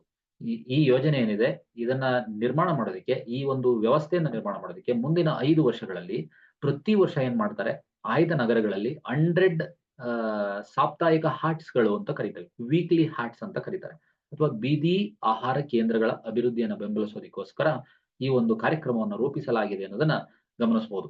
ನೆಕ್ಸ್ಟ್, ಈ ವರ್ಷ ಮೂಲಸೌಕರ್ಯದಲ್ಲಿ ಬಂಡವಾಳ ವೆಚ್ಚಕ್ಕಾಗಿ ಎಷ್ಟು ನಿಗದಿಪಡಿಸಲಾಗಿದೆ? ಕ್ಯಾಪಿಟಲ್ ಎಕ್ಸ್ಪೆಂಡಿಚರ್ ಎಷ್ಟು ಇನ್ಫ್ರಾಸ್ಟ್ರಕ್ಚರ್ ನಲ್ಲಿ ಈ ವರ್ಷ? ಮತ್ತೆ ಇದು GDP ಯ ಶೇಕಡಾವಾರು ಪ್ರಮಾಣ ಎಷ್ಟು ಪರ್ಸೆಂಟ್ GDP ನಲ್ಲಿ ಕ್ಯಾಪಿಟಲ್ ಎಕ್ಸ್ಪೆಂಡಿಚರ್ ಗೋಸ್ಕರ ತೆಗೆದುಕೊಂಡು ಬಂದಿದ್ದಾರೆ? ಈ ನಂಬರಿಂಗ್ ಚೆನ್ನಾಗಿದೆ. ಈ ಸರಿ ಕ್ಯಾಪಿಟಲ್ ಎಕ್ಸ್ಪೆಂಡಿಚರ್ ಕೊಟ್ಟಿರೋದು 11,11,311 ಅಂತ 11,11,111 ಕೋಟಿ ರೂಪಾಯಿಯನ್ನ ಕ್ಯಾಪಿಟಲ್ ಎಕ್ಸ್ಪೆಂಡಿಚರ್, ಕ್ಯಾಪೆಕ್ಸ್ ಅಂತ ಕರೀತಾರೆ. ಬಹಳ ಇಂಪಾರ್ಟೆಂಟ್ ಆಗಿ 2 ರೀತಿಯ ಎಕ್ಸ್ಪೆಂಡಿಚರ್ ಅನ್ನ ಗಮನಿಸಬಹುದು ಬಜೆಟ್ ನಲ್ಲಿ, ರೆವಿನ್ಯೂ ಎಕ್ಸ್ಪೆಂಡಿಚರ್ ಮತ್ತೊಂದು ಕ್ಯಾಪಿಟಲ್ ಎಕ್ಸ್ಪೆಂಡಿಚರ್. ರೆವಿನ್ಯೂ ಎಕ್ಸ್ಪೆಂಡಿಚರ್ ಅಂತ ಬಂದಾಗ ಅದು ಅಭಿವೃದ್ಧಿ ಅನ್ನೋದಕ್ಕಿಂತ ಈ ಗವರ್ನೆನ್ಸ್ ಮೇಲೆ ಮತ್ತೆ ಸರ್ಕಾರಿ ಚಟುವಟಿಕೆಗಳು ನಡೆಯೋದ್ರ ಮೇಲೆ, ಅಥವಾ ಯಾವುದನ್ನ ಅಸೆಟ್ ಕ್ರಿಯೇಟ್ ಮಾಡಲ್ಲ ಅದನ್ನ ರೆವಿನ್ಯೂ ಎಕ್ಸ್ಪೆಂಡಿಚರ್ ಅಂತ ಕರಿತೀವಿ. ಕ್ಯಾಪಿಟಲ್ ಎಕ್ಸ್ಪೆಂಡಿಚರ್ ಅಂತ ಬಂದಾಗ ಅಸೆಟ್ ಕ್ರಿಯೇಷನ್ ಮಾಡುವಂತಹ ಎಕ್ಸ್ಪೆಂಡಿಚರ್ಗಳು ಭಾಗವಾಗಿ ನಾವು ಗಮನಿಸ್ತಾ ಹೋಗ್ತೀವಿ. ಅಂದ್ರೆ ಮೂಲಸೌಕರ್ಯಗಳನ್ನ ನಿರ್ಮಾಣ ಮಾಡೋದ್ರ ಮೂಲಕ ರಾಷ್ಟ್ರಕ್ಕೆ ಸ್ವತ್ತುಗಳನ್ನ ನಿರ್ಮಾಣ ಮಾಡುವಂತಹ ವೆಚ್ಚವನ್ನ ನಾವು ಬಂಡವಾಳ ವೆಚ್ಚಗಳಲ್ಲಿ ಪರಿಗಣಿಸಲಾಗುತ್ತೆ. ಆ ಬಂಡವಾಳ ವೆಚ್ಚವನ್ನ ಎಷ್ಟಿಟ್ಟಿದ್ದಾರೆ ಅಂತಂದ್ರೆ 11,11,111 ಕೋಟಿ ರೂಪಾಯಿಯನ್ನ ಇಟ್ಟಿದ್ದಾರೆ. ಇದು ಟೋಟಲ್ GDP ಏನಿದೆ ಅದರ 3.4% ಅಂತೇಳಿ ಗಮನಿಸ್ತಾ ಹೋಗ್ಬೋದು ನಾವು. ಈ ಮಹತ್ವದ ಹೂಡಿಕೆ ಏನಿದೆ, ಕ್ಯಾಪೆಕ್ಸ್ ಇದೆಯಲ್ಲ, ಕ್ಯಾಪಿಟಲ್ ಎಕ್ಸ್ಪೆಂಡಿಚರ್, ಮೂಲ ಸೌಕರ್ಯಕ್ಕೆ ಒಂದು ಬಲವಾದಂತಹ ಹಣಕಾಸಿನ ಬೆಂಬಲವನ್ನ ಕಾಯ್ದುಕೊಳ್ಳುವಂತಹ ಗುರಿಯನ್ನು ಹೊಂದಿರುತ್ತೆ ಯಾವಾಗ್ಲೂ. ಹಾಗಾಗಿ ಆರ್ಥಿಕತೆ ಏನಿದೆಯಲ್ಲ, ಆರ್ಥಿಕತೆಯ ಮೇಲೆ ಅದರ ಬಲವಾದ ಗುಣಕ ಪರಿಣಾಮವನ್ನ ಗುರುತಿಸ ಮಲ್ಟಿಪ್ಲೇಯರ್ ಎಫೆಕ್ಟ್ ಇರುತ್ತೆ ಎಕಾನಮಿ ಮೇಲೆ. ಅಂದ್ರೆ ಇವತ್ತು ₹100 ಹಾಕಿದ್ರೆ ನೆಕ್ಸ್ಟ್ ಅದು ₹200 ಆಗುತ್ತೆ, 1 ಪಟ್ಟಾಯ್ತು. ₹300 ಆದ್ರೆ 2 ಪಟ್ಟಾಯ್ತು, ₹400 ಆದ್ರೆ 3 ಪಟ್ಟಾಯ್ತು, 4 ಪಟ್ಟಾಯ್ತು. ಈ ರೀತಿ ಮಲ್ಟಿಪ್ಲೇಯರ್ ಎಫೆಕ್ಟ್ಸ್ ಅಂತ ಕರಿತೀವಿ. ಅಂದ್ರೆ ಅಷ್ಟು ಮಟ್ಟಿಗೆ ಅದು ರಿಟರ್ನ್ಸ್ ಅನ್ನ ವಾಪಸ್ ತಂದು ಕೊಡುವಂತಹ ಒಂದು ವ್ಯವಸ್ಥೆ ಇರುತ್ತೆ ಯಾವಾಗ ಕ್ಯಾಪಿಟಲ್ ಎಕ್ಸ್ಪೆಂಡಿಚರ್ ಅನ್ನ ಜಾಸ್ತಿ ಮಾಡ್ತಾರೆ ಆವಾಗ. ಸೊ ಇದನ್ನ ನಾವು ಕ್ಯಾಪಿಟಲ್ ಎಕ್ಸ್ಪೆಂಡಿಚರ್ ನ ಭಾಗವಾಗಿ ಬಹಳ ಗಮನ ಇಟ್ಟು ನೋಡಬಹುದು. ಈ ಇನ್ಫ್ರಾಸ್ಟ್ರಕ್ಚರ್ ಮೇಲೆ 3.4% ಇಟ್ಟಿದ್ದಾರೆ. 1.5 ಲಕ್ಷ ಕೋಟಿ ರೂಪಾಯಿ provision for long term interest free loans. 1.5 lakh ಕೋಟಿ ರೂಪಾಯಿನ ಏನ್ ಮಾಡ್ತಾ ಇದ್ದಾರೆ, ಈ ಸ್ಟೇಟ್ಸ್ ಗಳಿಗೆ, ರಾಜ್ಯ ಸರ್ಕಾರಗಳಿಗೆ ಕೇಂದ್ರ ಸರ್ಕಾರ ಏನ್ ಮಾಡುತ್ತೆ, ಸಾಲ ಕೊಡುತ್ತೆ. Long term interest free loan ಕೊಡುತ್ತೆ, ಬಡ್ಡಿ ರಹಿತ ಸಾಲ ಕೊಡುತ್ತೆ. ಏನಕ್ಕೆ ಕೊಡುತ್ತೆ ಅಂತಂದ್ರೆ, ಮೂಲಸೌಕರ್ಯ ಏನಾದ್ರೂ ನಿರ್ಮಾಣ ಮಾಡ್ತೀವಿ ಅಂತಂದ್ರೆ ಮಾತ್ರ ಅಂತಹ ಯೋಜನೆಗಳಿಗೋಸ್ಕರ ಸಾಲವನ್ನು ಕೊಡುವಂತ ವ್ಯವಸ್ಥೆ ಇದೆ. ಅದಕ್ಕೋಸ್ಕರ 1.5 ಲಕ್ಷ ಕೋಟಿ ರೂಪಾಯಿಯನ್ನ ಪ್ರಾವಿಷನ್ ಆಗಿ ಈ ಬಜೆಟ್ ನಲ್ಲಿ ಇಟ್ಟಿದ್ದಾರೆ ಅನ್ನೋದನ್ನ ಗಮನಿಸಬಹುದು. ಅದೇ ರೀತಿ face 4 of Pradhan Mantri Gram Sadak Yojana rural ಏರಿಯಾದಲ್ಲಿ all weather connectivity to 25,000 rural habitations ಗೋಸ್ಕರ ರೀಚ್ ಆಗ್ಬೇಕು ಅಂತೇಳಿ ಈ ಗ್ರಾಮ ಸಡಕ್ ಯೋಜನೆಯನ್ನ 4ನೇ ಹಂತವನ್ನ ತೆಗೆದುಕೊಂಡು ಬರಲಾಗಿದೆ ಅನ್ನೋದನ್ನ ಗಮನಿಸಬಹುದು. ಈ ಒಂದು ಬಜೆಟ್ ನಲ್ಲಿ 4ನೇ ಹಂತವನ್ನ ಫೇಸ್ 4 ಅನ್ನ ಅನೌನ್ಸ್ ಮಾಡಿದ್ದಾರೆ ಅನ್ನೋದನ್ನ ಗಮನಿಸಬಹುದು. ಈ ರೂರಲ್ ಏರಿಯಾದಲ್ಲಿ ರಸ್ತೆಗಳನ್ನ ನಿರ್ಮಾಣ ಮಾಡ್ಲಿಕ್ಕೋಸ್ಕರ ಆಲ್ ವೆದರ್ ಕನೆಕ್ಟಿವಿಟಿ ಅಂದ್ರೆ ಎಲ್ಲಾ ಋತುಮಾನಗಳಲ್ಲೂ ಒಂದು ರಸ್ತೆ ಅಂತ ಇದ್ರೆ ಅದು ಹೋಗ್ಬೇಕು. ಮಳೆಗಾಲ ಬಂತು ಅಂದ್ರೆ ಆ ರೋಡ್ ಮುಚ್ಚಾಗಬಾರ್ದು. ಆ ರೀತಿ ಒಂದು ಕನೆಕ್ಟಿವಿಟಿ ಇರಬೇಕು. ಆ ರಸ್ತೆಗಳನ್ನ ನಿರ್ಮಾಣ ಮಾಡುವಂತ ಯೋಜನೆಯನ್ನ ಪ್ರಧಾನ ಮಂತ್ರಿ ಗ್ರಾಮ್ ಸಡಕ್ ಯೋಜನೆ ಅಂತ ಕರಿತೀವಿ. ಇದು 2000ದಲ್ಲಿ ಜಾರಿ ಬಂದಿರುತ್ತೆ. 2000ದಲ್ಲಿ ಜಾರಿ ಬಂದಂತದ್ದು ಈಗ 4ನೇ ಹಂತವನ್ನ ಜಾರಿ ಮಾಡಿದ್ದಾರೆ ಅನ್ನೋದನ್ನ ಗಮನಿಸಬಹುದು. 25,000 ರೂರಲ್ ಹ್ಯಾಬಿಟೇಷನ್ಸ್ ಗಳಿಗೆ ರೀಚ್ ಆಗ್ಬೇಕು ಅನ್ನೋದನ್ನ ರೋಡ್ ಕನೆಕ್ಟಿವಿಟಿ ಆಗ್ಬೇಕು ಅನ್ನೋದನ್ನ ಗಮನಿಸಬಹುದು. ಆಕ್ಸಿಲರೇಟೆಡ್ ಇರಿಗೇಷನ್ ಬೆನಿಫಿಟ್ ಪ್ರೋಗ್ರಾಮ್ ನೀರಾವರಿಗೋಸ್ಕರ ಏನ್ ಮಾಡಿದ್ದಾರೆ 11,500 ಕೋಟಿ ರೂಪಾಯಿಯನ್ನ ಸಚ್ as ಕೋಸಿ ಮೇಚಿ ಇಂಟ್ರಾ ಸ್ಟೇಟ್ ಲಿಂಕ್ ಅಂತೇಳಿ ಬಿಹಾರದಲ್ಲಿ ಕೊಟ್ಟಿರೋದನ್ನ ನಾವು ಗಮನಿಸಬಹುದು. ಸೊ ನೆಕ್ಸ್ಟ್ ಬಂದಾಗ ಪ್ರಧಾನ ಮಂತ್ರಿ ಗ್ರಾಮ್ ಸಡಕ್ ಯೋಜನೆ ಫೋರ್ತ್ ಫೇಸ್ ಇದೆಯಲ್ಲ, ಇದ್ರ ಬಗ್ಗೆ ಈ ಯೋಜನೆ ಹಂತದ ಗುರಿ ಏನು ಅನ್ನೋದನ್ನ ನೋಡ್ತಾ ಹೋದ್ರೆ ಆಪ್ಷನ್ ಡಿ ಸರಿ ಇದೆ. 25,000 ಗ್ರಾಮೀಣ ವಸತಿಗಳಿಗೆ ಎಲ್ಲ ಹವಾಮಾನ ಸಂಪರ್ಕವನ್ನು ಒದಗಿಸುವಂತದ್ದು ಅನ್ನೋದನ್ನ ಕಳೆದ ಪಿಕ್ಚರ್ ನಲ್ಲಿ ನೋಡಿದ್ರಿ ನೀವು. ಸೊ ಈ ರೀತಿ ಕ್ವಶನ್ಸ್ ಗಳನ್ನ ಈ ರೀತಿ ತೆಗೆಯುವಂತ ಸಾಧ್ಯತೆಗಳಿರ್ತವೆ ಅನ್ನೋದನ್ನ ಗಮನಿಸಬೇಕು. ಯಾವ್ದಾದ್ರು ಒಂದು ಟಾಪಿಕ್ ಇದ್ರೆ ಆ ಟಾಪಿಕ್ಗೆ ಕ್ವಶನ್ಸ್ ಗಳನ್ನ ಈ ರೀತಿ ತೆಗೆಯುವಂತ ಸಾಧ್ಯತೆಗಳಿರ್ತವೆ ಅನ್ನೋದನ್ನ ಗಮನಿಸ್ತಾ ಹೋಗ್ಬೋದು. 25,000 ಗ್ರಾಮೀಣ ವಾಸಸ್ಥಾನಗಳಿಗೆ ಎಲ್ಲಾ ಹವಾಮಾನ ಸಮಯದಲ್ಲೂ ಕೂಡ ಸಂಪರ್ಕ ಒದಗಿಸೋದಕ್ಕೆ ಪ್ರಧಾನ ಮಂತ್ರಿ ಗ್ರಾಮ್ ಸಡಕ್ ಯೋಜನೆ 4ನೇ ಹಂತವನ್ನ ಪ್ರಾರಂಭಿಸಲಾಗುತ್ತೆ ಅಂತೇಳಿ ಹಣಕಾಸು ಸಚಿವರು ಘೋಷಣೆ ಮಾಡಿದ್ದನ್ನು ಗಮನಿಸ್ತಾ ಹೋಗ್ಬೋದು. ಇನ್ಫ್ರಾಸ್ಟ್ರಕ್ಚರ್ ಇದೆಯಲ್ಲ, ಇದರಲ್ಲಿ ಇಂಡಸ್ಟ್ರಿಯಲ್ ನೋಡ್ ಅಟ್ ಗಯಾ ಅಂದ್ರೆ ಪಂಜಾಬಿನ ಅಮೃತ್ಸರದಿಂದ ಕೋಲ್ಕತ್ತಾದವರಿಗೆ ಇಂಡಸ್ಟ್ರಿಯಲ್ ಕಾರಿಡಾರ್ ಅನ್ನು ನಿರ್ಮಾಣ ಮಾಡಬೇಕು ಅನ್ನುವಂತ ಉದ್ದೇಶವನ್ನ ಬಹಳ ಪ್ರಮುಖವಾಗಿ ಗಮನಿಸಬಹುದು. ಮತ್ತೆ 26,000 ಕೋಟಿ ರೂಪಾಯಿಯನ್ನ 26,000 ಕೋಟಿ ರೂಪಾಯಿಲಿ ಈ ರೋಡ್ ಕನೆಕ್ಟಿವಿಟಿ ಇದೆಯಲ್ಲ, ಈ ಪಾಟ್ನಾ ಮತ್ತೆ ಪೂರ್ಣ್ಯ ಎಕ್ಸ್‌ಪ್ರೆಸ್ ವೇ ಅಂತ ಪಾಟ್ನಾ ಬಿಹಾರದಲ್ಲಿ ಮಾಡ್ತಾ ಇರುವಂತ ಎಕ್ಸ್‌ಪ್ರೆಸ್ ವೇ. ಅದೇ ರೀತಿ ಬಕ್ಸಾರ್ ಭಾಗಲ್ಪುರ್ ಎಕ್ಸ್‌ಪ್ರೆಸ್ ವೇ, ಅದೇ ರೀತಿ ಬೋಧ್ ಗಯಾ ರಾಜಗೀರ್ ಎಕ್ಸ್‌ಪ್ರೆಸ್ ವೇ, ಮತ್ತೆ additional 2 lane bridge over river Ganga at Buxar. ಈ ಪ್ರಮುಖ ಎಕ್ಸ್‌ಪ್ರೆಸ್ ವೇಗಳಿಗೆ 26,000 ಕೋಟಿ ರೂಪಾಯಿನ ಪ್ರಾವಿಷನ್ ಆಗಿಟ್ಟಿದ್ದಾರೆ ಅನ್ನೋದನ್ನ ಗಮನಿಸಬಹುದು. ಅದೇ ರೀತಿ ಆಂಧ್ರ ಪ್ರದೇಶ ರಿಆರ್ಗನೈಸೇಷನ್ ಆಕ್ಟ್ ಅಡಿಯಲ್ಲಿ 15,000 ಕೋಟಿ ರೂಪಾಯಿ ಇಟ್ಟಿದ್ವು ಅನ್ನೋದನ್ನ ಕಳೆದ ಕೆಲವು MCQಗಳಲ್ಲಿ ನಾವು ಗಮನಿಸಿದ್ವಿ. ನೆಕ್ಸ್ಟ್ ಹಣಕಾಸು ಸಚಿವರು ಘೋಷಿಸಿದಂತೆ ಅನುಸಂಧಾನ ರಾಷ್ಟ್ರೀಯ ಸಂಶೋಧನಾ ನಿಧಿ ಉದ್ದೇಶ ಏನು? ಅನುಸಂಧಾನ್ ನ್ಯಾಷನಲ್ ರಿಸರ್ಚ್ ಫಂಡ್ ಅಂತೇಳಿ ಒಂದು ಫಂಡ್ ಅನ್ನ ಎಸ್ಟಾಬ್ಲಿಷ್ ಮಾಡಿದ್ದಾರೆ ಫೈನಾನ್ಸ್ ಮಿನಿಸ್ಟ್ರು. ಅದನ್ನ ಅನೌನ್ಸ್ ಮಾಡಿದ್ದಾರೆ. ಅದರ ಉದ್ದೇಶ ಏನು? What is the objective of that ಅಂತಂದ್ರೆ ಮೂಲ ಸಂಶೋಧನೆ ಮತ್ತು ಮೂಲ ಮಾದರಿಯ ಅಭಿವೃದ್ಧಿಗೆ ಧನ ಸಹಾಯ ಆಗ್ಬೇಕು ಅನ್ನುವಂತ ಉದ್ದೇಶದಿಂದ ರಿಸರ್ಚ್ ಮತ್ತೆ ಪ್ರೋಟೋಟೈಪ್ ಡೆವಲಪ್ಮೆಂಟ್ಗೋಸ್ಕರ ಧನ ಸಹಾಯ ಆಗ್ಬೇಕು, ಹಣಕಾಸಿನ ಸಹಾಯ ಆಗ್ಬೇಕು ಅನ್ನುವಂತ ಉದ್ದೇಶದಿಂದ ಅನುಸಂಧಾನ ರಾಷ್ಟ್ರೀಯ ಸಂಶೋಧನಾ ನಿಧಿ ಅಂತೇಳಿ ಫಂಡ್ ಅನ್ನ ಓಪನ್ ಮಾಡಿದ್ದಾರೆ. ಈ ಮೂಲಕ ಏನಾಗುತ್ತೆ, ಸಂಶೋಧನಾ ನಿಧಿಯನ್ನ ಕಾರ್ಯಗತಗೊಳಿಸ್ತಾರೆ. ಹೆಚ್ಚುವರಿಯಾಗಿ ಮಧ್ಯಂತರ ಬಜೆಟ್ ಆಯ್ತಲ್ಲ, ಇಂಟರಿಮ್ ಬಜೆಟ್ ಆಯ್ತಲ್ಲ, ಆವಾಗ 1 ಲಕ್ಷ ಕೋಟಿ ರೂಪಾಯಿ ಏನು ಘೋಷಣೆ ಮಾಡಿದ್ರಲ್ಲ, 1 ಲಕ್ಷ ಕೋಟಿಯ ಹಣಕಾಸು ಪೂಲ್ನೊಂದಿಗೆ ವಾಣಿಜ್ಯ ಮಟ್ಟದಲ್ಲಿ ಖಾಸಗಿ ವಲಯ ಚಾಲಿತ ಸಂಶೋಧನೆ ಮತ್ತು ಆವಿಷ್ಕಾರವನ್ನ ಉತ್ತೇಜನ ಮಾಡಬೇಕು. ಅಂದ್ರೆ ಹೊಸ ಇನ್ನೋವೇಷನ್ಸ್ ಗಳಿಗೆ ಕಮರ್ಷಿಯಲ್ ಟಚ್ ಅಪ್ ಕೊಟ್ಟು ಅದನ್ನ ಕನೆಕ್ಟ್ ಮಾಡಬೇಕು ಅನ್ನುವಂತ ಉದ್ದೇಶದಿಂದ ಈ ಒಂದು ನಿಧಿಯನ್ನ ಸ್ಥಾಪಿಸಲಾಗಿದೆ ಅನ್ನೋದನ್ನ ಗಮನಿಸಬಹುದು. ನೆಕ್ಸ್ಟ್ ಬಾಹ್ಯಾಕಾಶ ಆರ್ಥಿಕತೆಯ ವಿಸ್ತರಣೆಯನ್ನು ಬೆಂಬಲಿಸೋದಕ್ಕೆ ಸರ್ಕಾರ ಯಾವ ಉಪಕ್ರಮವನ್ನ ಘೋಷಿಸಿದೆ? What initiative has the government announce to support expansion of the space economy? Space ಎಕಾನಮಿಗೋಸ್ಕರ ಏನ್ ಮಾಡ್ತಾ ಇದ್ದಾರೆ, ಯಾವ ಗುರಿಯನ್ನ ಇಟ್ಕೊಂಡಿದ್ದಾರೆ ಅಂದ್ರೆ ಆಪ್ಷನ್ ಸಿ 1,000 ಕೋಟಿ ರೂಪಾಯಿ ವೆಂಚರ್ ಕ್ಯಾಪಿಟಲ್ ಅನ್ನ ಎಸ್ಟಾಬ್ಲಿಷ್ ಮಾಡಿ ಸೆಟಪ್ ಮಾಡೋದ್ರ ಮೂಲಕ ನೆಕ್ಸ್ಟ್ ಸ್ಪೇಸ್ ಎಕಾನಮಿಯನ್ನ ಮುಂದಿನ 10 ವರ್ಷಗಳಲ್ಲಿ ಬಾಹ್ಯಾಕಾಶ ಆರ್ಥಿಕತೆ ಏನಿದೆಯಲ್ಲ, ಇದು 5 ಪಟ್ಟು ವಿಸ್ತರಣೆ ಆಗ್ಬೇಕು. ಈಗ ಏನ್ ಇನ್ಕಮ್ ಬರ್ತಾ ಇದೆ ಇದರಿಂದ 5 ಪಟ್ಟು ಬರಬೇಕು ಅನ್ನುವಂತ ಗುರಿಯನ್ನ ಇಟ್ಕೊಂಡಿದ್ದಾರೆ ನೆಕ್ಸ್ಟ್ 10 ಇಯರ್ಸ್ ಅಲ್ಲಿ. ಇದನ್ನ ನಾವು ಗಮನಿಸಬಹುದು. ಸೊ ಲೇಬರ್ ರಿಫಾರ್ಮ್ಸ್ ಬಂದ್ರೆ ಶ್ರಮ ಅಂತೇಳಿ ಒಂದು ಪೋರ್ಟಲ್ ಇದೆ, ವೆಬ್ಸೈಟ್ ಇದೆ. ಇದನ್ನ ಇಂಟಿಗ್ರೇಟ್ ಮಾಡ್ತಾ ಇದ್ದಾರೆ with all other portals to provide one stop labour services solution. ಅವರಿಗೆ ಎಲ್ಲಾ ಲೇಬರ್ ರಿಲೇಟೆಡ್ ಪೋರ್ಟಲ್ಸ್ ಗಳನ್ನ ಇಂಟಿಗ್ರೇಟ್ ಮಾಡಿ ಎಲ್ಲಾ ರೀತಿಯ ಸೊಲ್ಯೂಷನ್ಸ್ ಇದು ಒಂದೇ ಪೋರ್ಟಲ್ ಅಲ್ಲಿ ಸಿಗ್ಬೇಕು ಅನ್ನುವಂತ ಉದ್ದೇಶದಿಂದ ಶ್ರಮ ಅಂತ ಒಂದು ಪೋರ್ಟಲ್ ಅನ್ನ ಎಸ್ಟಾಬ್ಲಿಷ್ ಏನ್ ಮಾಡಿದ್ದಾರೆ, ಇದನ್ನ ಇಂಟಿಗ್ರೇಟ್ ಮಾಡ್ತಾ ಇದ್ದಾರೆ. ಇದ್ರಲ್ಲಿ ನೋಡಿ ಶ್ರಮ ಸುವಿಧಾ, ಸಮಾಧಾನ್ ಪೋರ್ಟಲ್ಸ್ ಏನಿದಾವೆ ಇವನ್ನ ರಿವ್ಯಾಂಪ್ ಮಾಡಿ to enhance ease of compliance for industry and trade.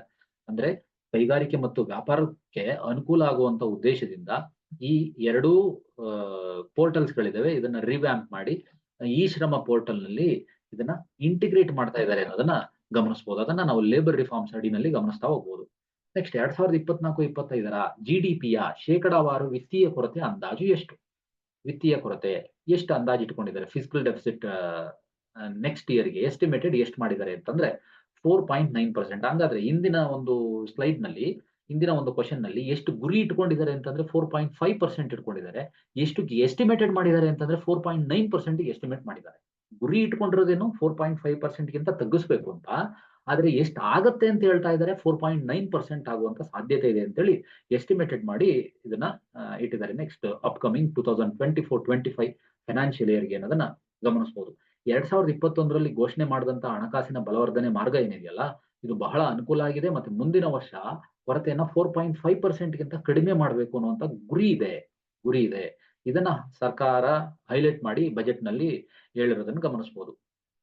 ಹಾಗಿದ್ರೆ ನಮ್ಮ ಸಾಲವನ್ನ ಹೊರತುಪಡಿಸಿ, ಬಾರೋಯಿಂಗ್ಸ್ ಬಿಟ್ಬಿಟ್ಟು ಒಟ್ಟು ಸ್ವೀಕೃತಿ ಸರ್ಕಾರಕ್ಕೆ ಬಂದಿರೋ ದುಡ್ಡು ಎಷ್ಟು, ಇನ್ಕಮ್ ಎಷ್ಟು ಈ ವರ್ಷದ ಬಜೆಟ್ ನಲ್ಲಿ ಅಂತಂದ್ರೆ 32 ಲಕ್ಷ ಕೋಟಿ ರೂಪಾಯಿ ಅಂತೇಳಿ ಅಂದಾಜು ಮಾಡಲಾಗಿದೆ. ಹಾಗಾದ್ರೆ ಒಟ್ಟು ವೆಚ್ಚ ಎಷ್ಟು ಮಾಡ್ತಾ ಇದ್ದಾರೆ ಅಂತಂದ್ರೆ 48.21 ಲಕ್ಷ ಕೋಟಿ ರೂಪಾಯಿ ಬಜೆಟ್ ಅನ್ನ ಕೊಡ್ತಾ ಇದ್ದಾರೆ. ಇನ್ನು ಉಳಿದಿದ್ದನ್ನ ಸಾಲದ ಮೂಲಕ ಬ್ಯಾಲೆನ್ಸ್ ಮಾಡುವಂತ ವ್ಯವಸ್ಥೆಯನ್ನ ಸರ್ಕಾರ ಮಾಡ್ಕೊಂಡಿದೆ ಅನ್ನೋದನ್ನ ಗಮನಿಸಬಹುದು. ಇದನ್ನ ನಾವು ಕಳೆದ ಕ್ವಶನ್ ನಲ್ಲಿ ನೋಡಿದ್ವಿ. 2024-25ರ ದಿನಾಂಕದ ಸೆಕ್ಯೂರಿಟಿಗಳ ಮೂಲಕ ಅಂದಾಜು ಒಟ್ಟು ಮಾರುಕಟ್ಟೆ ಸಾಲಗಳು ಎಷ್ಟು ಅಂತಂದ್ರೆ ಅದನ್ನ 14 ಲಕ್ಷ ಕೋಟಿ ಅಂತೇಳಿ ಗಮನಿಸ್ತಾ ಹೋಗ್ಬೋದು. ಕಳೆದ ಪ್ರಶ್ನೆಯಲ್ಲಿ ನೋಡಿದ್ವಿ ಇದನ್ನ. 2024-25ರ ಬಜೆಟ್ ನಲ್ಲಿ ಹೊಸ ತೆರಿಗೆ ಪದ್ಧತಿಯನ್ನು ಆಯ್ಕೆ ಮಾಡಿಕೊಳ್ಳುವ ಸಂಬಳದ ಉದ್ಯೋಗಿಗಳಿಗೆ ಹೊಸ ಪ್ರಮಾಣಿತ ಕಡಿತ ಯಾವುದು? ನ್ಯೂ ಸ್ಟ್ಯಾಂಡರ್ಡ್ ಡಿಡಕ್ಷನ್ ಇದೆಯಲ್ಲ ಫಾರ್ ಸ್ಯಾಲರಿಡ್ ಎಂಪ್ಲಾಯೀಸ್, ಸ್ಯಾಲರಿ ತಗೊಂತಾ ಇರೋ ಎಂಪ್ಲಾಯಿಗಳಿಗೆ ಅವ್ರು ಏನ್ ಮಾಡ್ಬೇಕು? ಇವಾಗ ನ್ಯೂ ಟ್ಯಾಕ್ಸ್ ರಿಜಿಮ್ ನಲ್ಲಿ ಟ್ಯಾಕ್ಸ್ ಇಂದ ಅವರಿಗೆ ಲಿಮಿಟೇಷನ್ ಸಿಗ್ಬೇಕು. ಅಂದ್ರೆ ಟ್ಯಾಕ್ಸ್ ಇಂದ ಅವರಿಗೆ ವಿನಾಯಿತಿ ಸಿಗ್ಬೇಕು ಅಂತಂದ್ರೆ ಅವರು ಎಷ್ಟು ಆದಾಯದ ಮಿತಿಯಲ್ಲಿ ಅವರಿಗೆ ಸ್ಟ್ಯಾಂಡರ್ಡ್ ಡಿಡಕ್ಷನ್ ಅನ್ನ ಕೊಡ್ಲಾಗತ್ತೆ ಅಂತಂದ್ರೆ, ಮುಂಚೆ 50,000 ರೂಪಾಯಿ ಇತ್ತು, ಇದನ್ನ 75,000 ರೂಪಾಯಿಗೆ ಇನ್ಕ್ರೀಸ್ ಮಾಡಿದ್ದಾರೆ, 75,000 ರೂಪಾಯಿಗೆ ಹೆಚ್ಚಳ ಮಾಡಿದ್ದಾರೆ.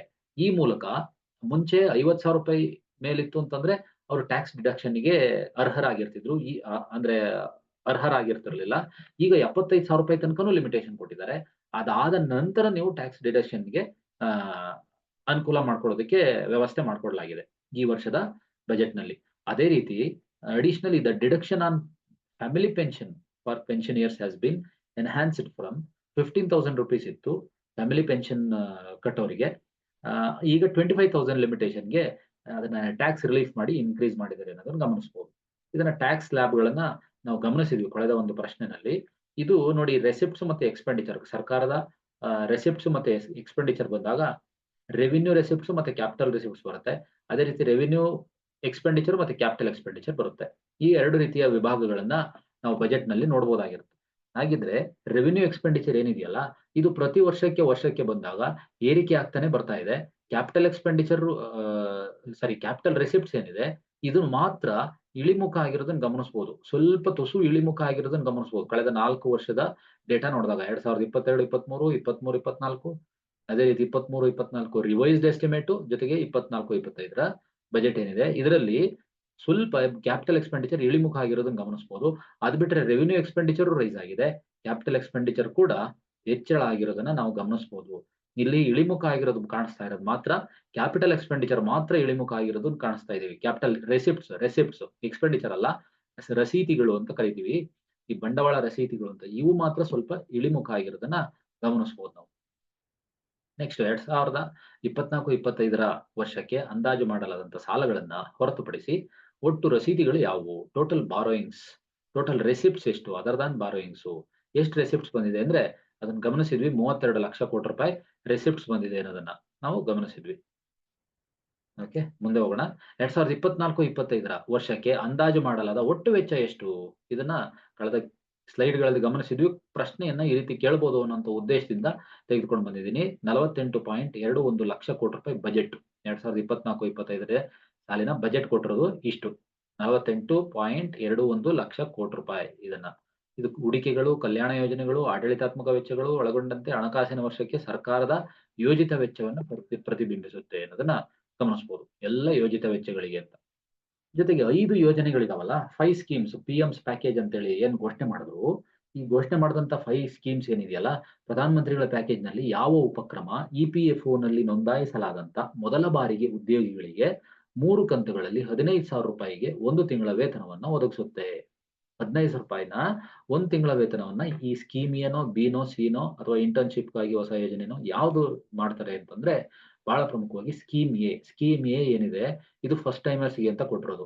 ಮೊದಲನೇ ಬಾರಿಗೆ ಉದ್ಯೋಗಿಗಳಾಗ್ತಾರಲ್ಲ, ಅವರಿಗೆ ಅಂತ ಕೊಟ್ಟಿರುವಂತದ್ದು. ಇಪಿಎಫ್ಒನಲ್ಲಿ ರಿಜಿಸ್ಟರ್ ಆದ ತಕ್ಷಣ ಅವರಿಗೆ 3 ಇನ್‌ಸ್ಟಾಲ್ಮೆಂಟ್ ಅಲ್ಲಿ ₹15,000 ಕೊಡ್ತಾರೆ. ₹15,000 ಕೊಡ್ತಾರೆ. ಸೊ ಟೋಟಲ್ ₹15,000 ಕೊಡ್ತಾರೆ. ಇದು 5 ವರ್ಷಗಳ ಅವಧಿಯಲ್ಲಿ 4 ಕೋಟಿ ಯುವಕರಿಗೆ ಉದ್ಯೋಗ, ಕೌಶಲ್ಯ, ಇತರೆ ಅವಕಾಶ ಸೃಷ್ಟಿ ಮಾಡ್ಬೇಕು ಅನ್ನೋಂಥ ಗುರಿಯನ್ನ ಹೊಂದಿದ್ದಾರೆ ಅಂತ ಗಮನಿಸಬಹುದು. ಹಾಗಾದ್ರೆ ಈ ಪಿಎಮ್ಸ್ 5 ಪ್ಯಾಕೇಜ್ ಇದೆಯಲ್ಲ, ಇದ್ರ ಬಗ್ಗೆ ಇನ್ನೊಂದ್ ಸರಿ ಡಿಟೇಲ್ ಆಗಿ ನೋಡಿ. ಇಪಿಎಫ್ಒನಲ್ಲಿ ಯಾರು ರಿಜಿಸ್ಟರ್ ಆಗ್ತಾರಲ್ಲ, ಅವರಿಗೆ 3 ಕಂತಲ್ಲಿ ₹15,000 ಕೊಡ್ತಾರೆ. ಇದು ಸ್ಕೀಮ್ ಎ ಇದು. ಸ್ಕೀಮ್ ಎ ಫಸ್ಟ್ ಟೈಮರ್ಸ್ ಕೊಡೋದು. ಸ್ಕೀಮ್ ಬಿ ಬಂದಾಗ ಉತ್ಪಾದನೆಯಲ್ಲಿ ಉದ್ಯೋಗ ಸೃಷ್ಟಿಗೋಸ್ಕರ ಈ ಉದ್ಯೋಗದ ಮೊದಲ 4 ವರ್ಷಗಳಲ್ಲಿ ಅವರ ಇಪಿಎಫ್ಒ ಕೊಡುಗೆಗೆ ಸಂಬಂಧಿಸಿದಂತೆ ನೇರವಾಗಿ ಉದ್ಯೋಗಿ ಮತ್ತು ಉದ್ಯೋಗದಾತರಿಗೆ ನಿರ್ದಿಷ್ಟ ಪ್ರಮಾಣದಲ್ಲಿ ಪ್ರೋತ್ಸಾಹ ಮಾಡೋದು. ಉದ್ಯೋಗಿಗಳಿಗೂವೆ, ಉದ್ಯೋಗದಾತರಿಗೂವೆ. ಎರಡಕ್ಕೂ ಅನುಕೂಲ ಇರುತ್ತೆ. ಸ್ಕೀಮ್ ಸಿ ಬಂದಾಗ ಉದ್ಯೋಗದಾತರಿಗೆ, ಉದ್ಯೋಗ ಕೊಡ್ತಾ ಇರುವಂತವರಿಗೆ 2 ವರ್ಷದ ತನಕ ನೋಡಪ್ಪ, ನೀವು ಅಡಿಷನಲಿ ನೀವು ಎಕ್ಸ್ಟ್ರಾ ಲೇಬರರ್ಸ್ ತಗೊಂಡಿದ್ದೀರಲ್ಲ, ಅವರ ಇಪಿಎಫ್ಒ ಜವಾಬ್ದಾರಿಯನ್ನ ನಾವು ನೋಡ್ಕೊಂತೀವಿ. ತಿಂಗಳಿಗೆ ₹3,000 ನಾವು ಕೊಡ್ತೀವಿ. ಇದನ್ನ ರೀಇಂಬರ್ಸ್‌ಮೆಂಟ್ ಮಾಡ್ತೀವಿ ಅಂತೇಳಿ ಸ್ಕೀಮ್ ಸಿ ನಲ್ಲಿ ಹೇಳ್ತಾ ಇದೆ.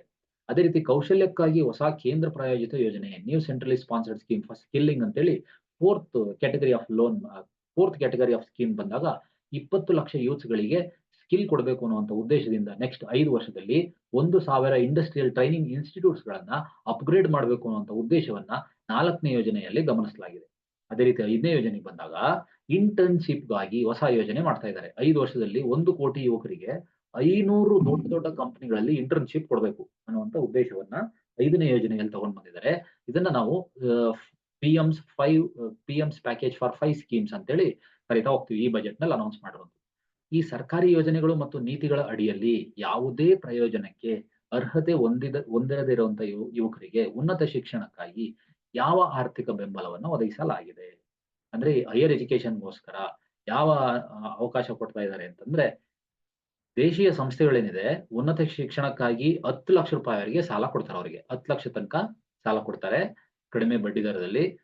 ಈ ಮೂಲಕ ಉನ್ನತ ಶಿಕ್ಷಣಕ್ಕೆ ಅನುಕೂಲ ಆಗುವಂತಹ ಗುರಿಯನ್ನ ಹಾಕೊಳ್ಳಲಾಗಿದೆ.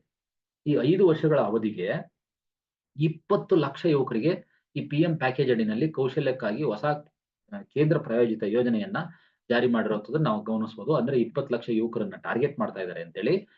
ನೆಕ್ಸ್ಟ್ 7.5 ಲಕ್ಷದವರೆಗಿನ ಸಾಲ ಇದೆಯಲ್ಲ, ಅದನ್ನ ಸುಗಮಗೊಳಿಸೋದಕ್ಕೋಸ್ಕರ ಮಾದರಿ ಕೌಶಲ್ಯ ಸಾಲ ಯೋಜನೆಯನ್ನ ಪರಿಷ್ಕರಣೆ ಮಾಡ್ತಾ ಇದ್ದಾರೆ. ಮಾಡೆಲ್ ಸ್ಕಿಲ್ ಲೋನ್ ಸ್ಕೀಮ್ ಅನ್ನ ರಿವೈಸ್ ಮಾಡ್ತಾ ಇದ್ದಾರೆ. ಏನಕ್ಕೋಸ್ಕರ? 7.5 ಲಕ್ಷದವರೆಗೆ ಸಾಲವನ್ನ ಈಸಿಯಾಗಿ ಆಕ್ಸೆಸಿಬಲ್ ಆಗ್ಬೇಕು ಅನ್ನುವಂತ ಉದ್ದೇಶದಿಂದ. ಮತ್ತೆ ಈ ಪೂರ್ವೋದಯ ಅನ್ನುವಂತ ಏನು ಯೋಜನೆ ಇದೆಯಲ್ಲ, ಈ ಯೋಜನೆ ಅಡಿಯಲ್ಲಿ ಪೂರ್ವೋದಯ ಅಂತಂದ್ರೆ ಈಸ್ಟರ್ನ್ ಸ್ಟೇಟ್ಸ್‌ಗಳ ಡೆವಲಪ್‌ಮೆಂಟ್‌ಗೋಸ್ಕರ ಮಾಡಿರುವಂತ ಒಂದು ಯೋಜನೆ ಇದು.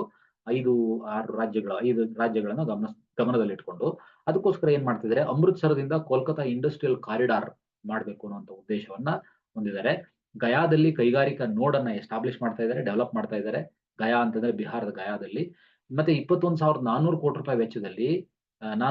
ವೆಚ್ಚದಲ್ಲಿ ಪವರ್ ಪ್ಲಾಂಟ್ ಅನ್ನ ವಿದ್ಯುತ್ ಶಕ್ತಿ ಕೇಂದ್ರವನ್ನ 2,400 ಮೆಗಾವ್ಯಾಟ್ ಪವರ್ ಪ್ಲಾಂಟ್ ಅನ್ನ ಪೀರ್ ಪೈಂಟಿ ಅಂತ ಸ್ಥಳ ಇದೆ ಬಿಹಾರದಲ್ಲಿ, ಅಲ್ಲಿ ಎಸ್ಟಾಬ್ಲಿಷ್ ಮಾಡುವಂತ ಉದ್ದೇಶವನ್ನ ಹಾಕಿಕೊಳ್ಳಲಾಗಿದೆ ಅನ್ನೋದನ್ನ ಗಮನಿಸಬಹುದು ಪೂರ್ವೋದಯ ಯೋಜನೆಯ ಅಡಿಯಲ್ಲಿ.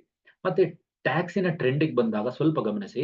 ಗ್ರಾಸ್ ಟ್ಯಾಕ್ಸ್ ರಿಸಿಪ್ಟ್ಸ್ ಏನಿದೆ, ಇದು ಪದೇ ಪದೇ ಹೆಚ್ಚಳ ಆಗ್ತಾ ಇರೋದನ್ನ ಗಮನಿಸಬಹುದು. ನಾವು ವರ್ಷಕ್ಕೆ ಹೆಚ್ಚಳ ಆಗ್ತಾ ಇರೋದನ್ನ ಗಮನಿಸಬಹುದು. ಈ ಡೈರೆಕ್ಟ್ ಟ್ಯಾಕ್ಸ್ ಅಷ್ಟೇನೆ 6.2 ಇಂದ 23-24ರಲ್ಲಿ ಕಡಿಮೆ ಆಗಿದ್ ಬಿಟ್ರೆ, ಅದು ಕೂಡ ಏರಿಕೆ ಆಗ್ತಿರೋದನ್ನ ಗಮನಿಸಬಹುದು.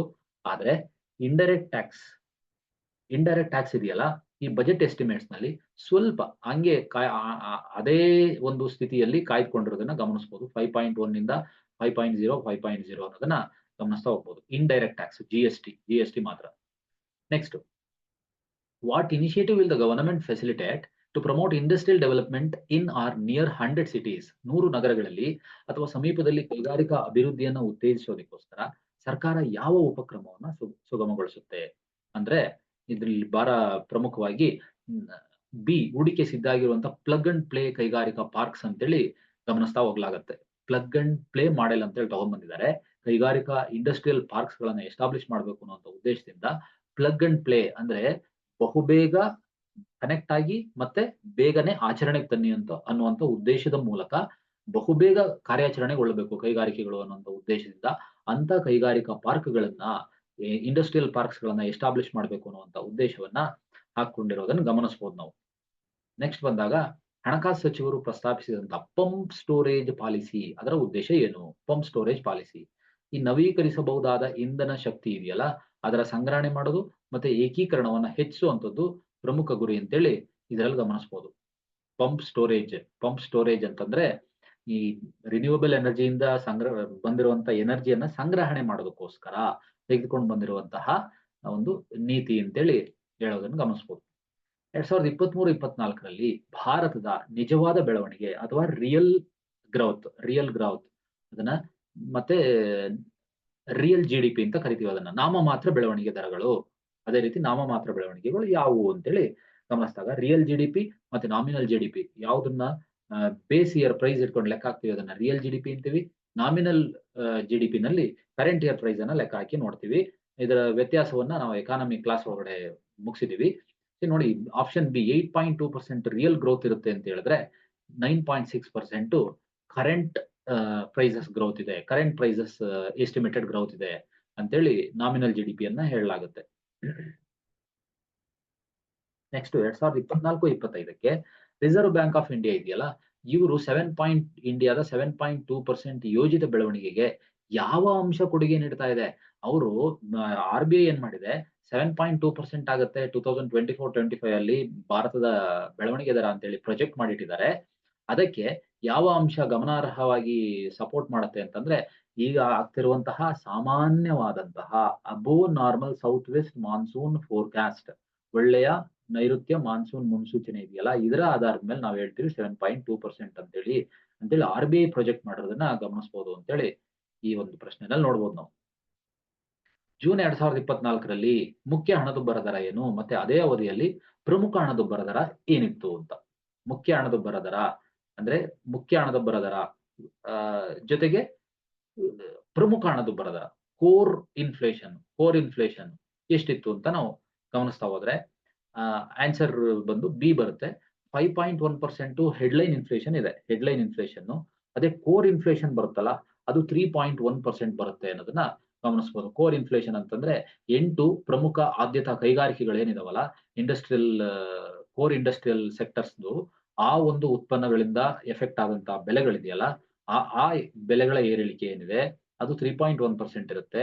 ಮತ್ತೆ ಹೆಡ್ಲೈನ್ ಇನ್ಫ್ಲೇಷನ್ ಬಂದು ಕನ್ಸ್ಯೂಮರ್ಸ್ ಗಳಿಗೆ ಮತ್ತೆ ಇವರಿಗೆಲ್ಲ ಬಂದಾಗ ಅದು 5.1% ಇದೆ ಅನ್ನೋದನ್ನ ಗಮನಿಸ್ತಾ ಹೋಗ್ಬೋದು ನಾವಿಲ್ಲಿ. ಅದು 2022-23ರಲ್ಲಿ 6.7% ಇತ್ತು. 23-24ಕ್ಕೆ 5.4%ಗೆ ಕಡಿಮೆ ಆಗಿದೆ ಅನ್ನೋದನ್ನ ಗಮನಿಸಬಹುದು ಹೆಡ್ಲೈನ್ ಇನ್ಫ್ಲೇಷನ್.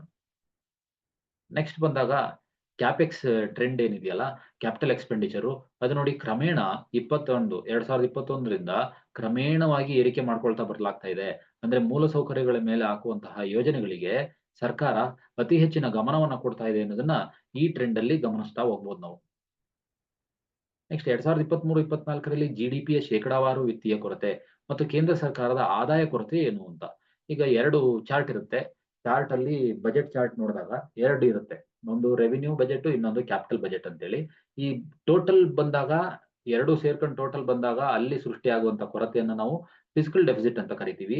ಅದೇ ಇನ್ ಕೇಸ್ ರೆವಿನ್ಯೂ ಬಜೆಟ್ ಅಲ್ಲಿ ಮಾತ್ರ ಸೃಷ್ಟಿಯಾಗುವಂತ ಕೊರತೆ ಇದೆಯಲ್ಲ ಅದನ್ನ ರೆವಿನ್ಯೂ ಡೆಫಿಸಿಟ್ ಅಂತ ಕರಿತೀವಿ. ಹಾಗಾದ್ರೆ ಈ ರೆವಿನ್ಯೂ ಡೆಫಿಸಿಟ್ ಮತ್ತೆ ಟೋಟಲ್ ಫಿಸ್ಕಲ್ ಡೆಫಿಸಿಟ್ ಎಷ್ಟಿದೆ ಅಂತ ಗಮನಿಸಿದಾಗ ಇಲ್ಲಿ ಆಪ್ಷನ್ ಬಿ ಕರೆಕ್ಟ್ ಇದೆ. 5.6% ಫಿಸ್ಕಲ್ ಡೆಫಿಸಿಟ್ ಇದ್ರೆ ಆದಾಯ ಕೊರತೆ ಇದೆಯಲ್ಲ ರೆವಿನ್ಯೂ ಡೆಫಿಸಿಟ್ ಇದು 2.6% ಅನ್ನೋದನ್ನ ಗಮನಿಸ್ತಾ ಹೋಗ್ಬೋದು ನಾವು. ನೆಕ್ಸ್ಟ್ ಈ ಡೆಫಿಸಿಟ್ ಟ್ರೆಂಡು ಅಷ್ಟೇನೆ ಪ್ರತಿ ವರ್ಷಕ್ಕೆ 2022ರ ನಂತರ ಪ್ರತಿ ವರ್ಷಕ್ಕೆ ಕ್ರಮೇಣ ಕಡಿಮೆ ಆಗ್ತಾ ಬರ್ತಾ ಇರೋದನ್ನ ಗಮನಿಸಬಹುದು. ಇಟ್ಸ್ ಎ ಗುಡ್ ಸೈನ್ ಅಂತ. ರೆವಿನ್ಯೂ ಡೆಫಿಸಿಟ್ ಕೂಡ ಕಡಿಮೆ ಆಗ್ತಾ ಇದೆ, ಅದೇ ರೀತಿ ಪ್ರೈಮರಿ ಡೆಫಿಸಿಟ್ ಕೂಡ ಕಡಿಮೆ ಆಗ್ತಾ ಇದೆ, ಜೊತೆಗೆ ಎಫೆಕ್ಟಿವ್ ರೆವಿನ್ಯೂ ಡೆಫಿಸಿಟ್ ಕೂಡ ಕ್ರಮೇಣ ಕಡಿಮೆ ಆಗ್ತಿರೋದನ್ನ ಗಮನಿಸಬಹುದು. ಮುಂದಿನ ವರ್ಷಕ್ಕೆ 4.5% ಟಾರ್ಗೆಟ್ ಕೂಡ ಇಡಲಾಗಿದೆ. ಇದಕ್ಕಿಂತ ಇನ್ನೂ ಇಳಿಸಬೇಕು ಅನ್ನುವಂತ ಗುರಿಯನ್ನ ಹಾಕಿಕೊಳ್ಳಲಾಗಿದೆ ಅನ್ನೋದನ್ನ ಗಮನಿಸಬಹುದು. ನೆಕ್ಸ್ಟ್ ಈ ಫಿಸ್ಕಲ್ ಡೆಫಿಸಿಟ್ 2024-25ಕ್ಕೆ ಸಂಬಂಧಪಟ್ಟಂತೆ ಎಸ್ಟಿಮೇಟ್ಸ್‌ಗಳಲ್ಲಿ ಇನ್ನೊಂದಷ್ಟು ರಿವಿಷನ್ ಟೈಪ್ ಇದನ್ನ ನೋಡ್ಕೊಳ್ಳಿ.